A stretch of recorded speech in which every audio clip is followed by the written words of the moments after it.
ओम शांति।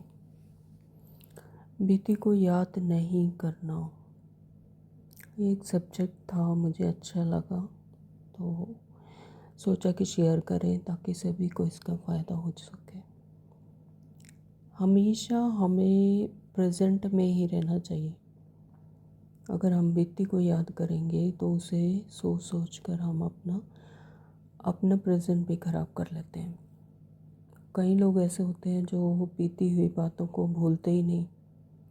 दुख, अपमान, मनमुटाव, हार जीत, लगाव, टकराव की बातों को बार बार याद करते रहते हैं और अपना प्रेजेंट भी खराब कर लेते हैं। दुखी होते हैं, औरों को भी सुना सुना कर उन्हें भी दुखी कर देते हैं।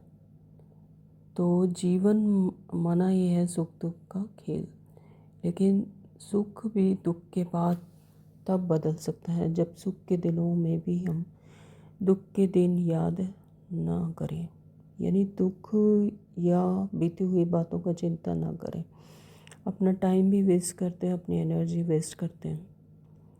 आधी ज़िंदगी दुख में बीती सो बीती, लेकिन उसके कारण हम प्रेजेंट की बातों को भी भूलकर अपना प्रेजेंट भी ख़राब कर लेते हैं। और मनुष्य समझ ही नहीं पाते कि वह बार बार दुखी क्यों होता रहता है। जो चीज़ हो चुकी है उसको बार बार किस लिए याद करना। जैसे हम आत्माएं जन्म मरण के चक्कर में शरीरों को बदलते रहते हैं, लेकिन कितनी आश्चर्य की बात है ना कि नया जन्म लेने के बाद पिछले जन्म की एक भी बात हमें याद नहीं रहती। तो उस प्रकृति ने, परमात्मा ने भी हमें ऐसा विधान नहीं दिया हुआ कि हम पुरानी बातों को याद रखें। तो पुराना जन्मों के संबंधी स्थान, घटनाएं हमें याद नहीं होती, ना ही पिछले जन्म के माँ बाप, भाई बहन। अगर सामने भी आ जाए तो हम उन्हें पहचान ही नहीं सकते। तो सोचो कि पिछले जन्म की बातें याद नहीं, अगले जन्म में भी हम कहाँ रहेंगे पता नहीं। तो क्यों ना हम अपने प्रेजेंट के लाइफ को एंजॉय करें। यह भूलने की प्रक्रिया, सृष्टि नाटक भी एक अनिवार्य और यथार्थ विधि है। जब जन्म जन्मांतर की लाखों बातें भूल चुके हैं तो क्या फिर इस जन्म की दो चार बातों को पकड़कर जिंदगी को अच्छा बेहतर नहीं बना सकते। भूत भूत कितना अप्रिय शब्द है ना। सभी भूत से दूर भागते हैं। भूतों का प्रवेश ऐसा सुना जाता है तो वहाँ से सभी दूर भागते हैं। मतलब कितना अप्रिय शब्द है। तो भूत से पीड़ित व्यक्ति बहुत दुखी और परेशान रहता है, क्योंकि उसकी मन, बुद्धि और शरीर पर नियंत्रण नहीं रहता। तो यानी अपनी पुरानी बातों को बार बार याद करके अपने आप को कष्ट देता है, यानी खुद को ही खुद सजा देता रहता है। तो ये कोई समस्या का समाधान नहीं है। जिस व्यक्ति ने हमें दुख दिया और उसको बार बार याद करना, यह कोई समस्या का समाधान नहीं, बल्कि समस्या को और बढ़ावा देना। बीती सो बीती, बीती बातों को मन को अशांत होकर समस्या का समाधान करने की क्षमता भी खो बैठते हैं, जिससे कई बार क्या होता है कि नई नई समस्याएं और खड़ी हो जाती हैं। समाधान का उद्भव हमेशा शांत मन में नहीं हो पाता। समाधान का उद्भव हमेशा शांत मन में ही होता है। तो शांति एक महान शक्ति है जिसमें अन्य कई शक्तियाँ समाई हुई हैं जो समस्या का समाधान करने वाली होती हैं। तो दुआ लेना और दुआ देना, ये क्या है? ये एक मनुष्य जीवन की शान है। अगर यह शान नहीं है तो मनुष्य और जानवर में कोई फ़र्क ही नहीं है। अगर जो कुछ हो भी चुका है किसी के साथ तो उसे माफ़ कर दो। दुआ देने और पाने की शक्ति के कारण ही मनुष्य श्रेष्ठ माना गया है। दुआओं का दरवाज़ा खोलने की चाबी है क्षमा।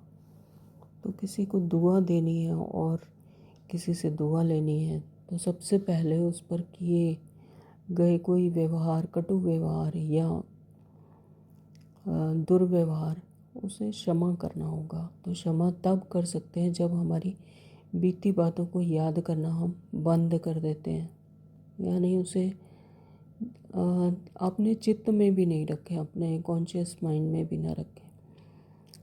तब तब होगा क्षमा। अगर हम ऊपर से कहते रहें कि हाँ हमने क्षमा कर दिया, क्षमा, अब हम भूल चुके, लेकिन अंदर किसी कोने में फिर भी वो एक याद के रूप में है, तो उसे क्षमा नहीं कहा जाएगा। वो कभी ना कभी ऊपर उजागर जरूर होगी।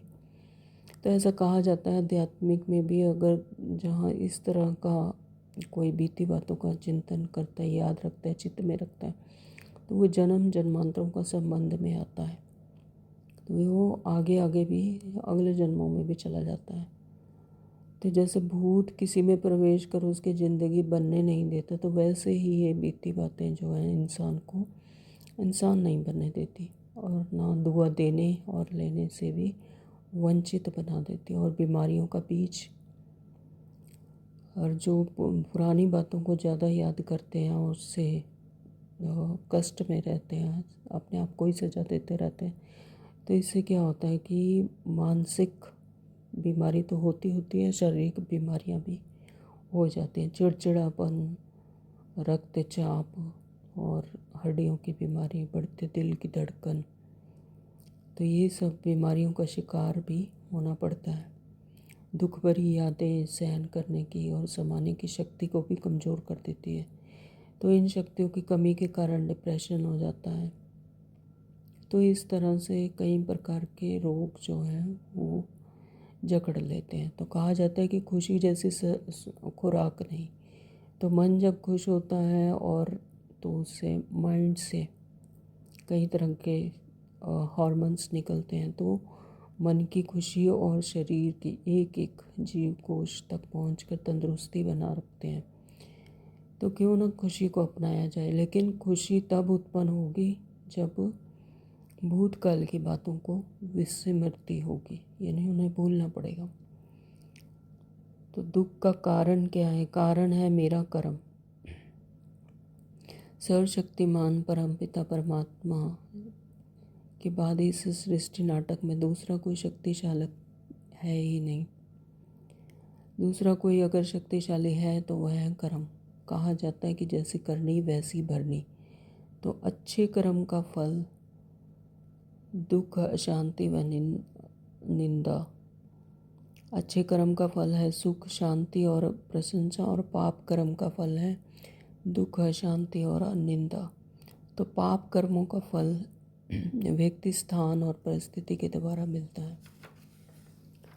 अपराधी यह नहीं कह सकता कि मुझे जो सज़ा मिली है उसका कारण यह पुलिस, वकील और न्यायाधीश हैं। वे केवल सज़ा सुनाने के निमित्त बने, ना कि सज़ा के कारण। तो सज़ा का कारण तो वह पाप कर्म था जो अपराधी ने किया।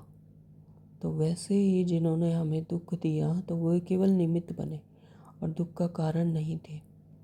हमारे ही पाप कर्म का बोझ वास्तव में दुख मिलने का कारण है। तो उसकी सज़ा किसी न किसी के माध्यम से तो मिलती ही है। तो मिल गई तो उसको बार बार याद करना जैसे किसी पूरी गुजरी हुई सज़ा को फिर से लागू करने के समान है। तो हमें क्या करना चाहिए? ज्ञान और योग से सशक्तिकरण करना चाहिए अपने आप में। जो परमात्मा से हमें शक्तियाँ मिलती हैं, तो वह अगर ईश्वरीय ज्ञान के मंथन से, सहज राजयोग के अभ्यास से, विकारों को, व्यर्थ को और साधारण कर्म से मुक्त रहकर समर्थ व्यक्तित्व को अपनाकर ज्ञान गुण शक्तियों से जीवन को संपन्न बनाए। तो सहज राजयोग सिखाता है कि परमपिता शिव परमात्मा हम सबके पिता हैं, उनके साथ सर्व संबंध हम कैसे निभाएं और उनकी याद से स्वयं को पूर्व जन्मों के पापों से मुक्त कैसे बनाएं। अष्ट शक्तियाँ जो सहज राजयोग से ही प्राप्त होती हैं, उनके प्रयोग से बार बार सताने वाली बातों को आसानी से पूर्ण विराम, फुल स्टॉप लगा सकते हैं और समाधान भी मिल सकता है। तो ज्ञान व योग का नित्य जीवन में प्रयोग से आपके सामने जो भी चीज़ें दिखती हैं वे एक आंख से शिव पिता के निरंतर स्मृति अर्थात सफल वर्तमान और दूसरी आंख में स्वयं की संपन्न स्थिति उज्जवल भविष्य की ओर ले जाती हैं। तो बीती बातों को भूलकर अपना जीवन सुख स्वरूप और आनंद स्वरूप बनाने की कला अपनाता है। ओम शांति। Thank you.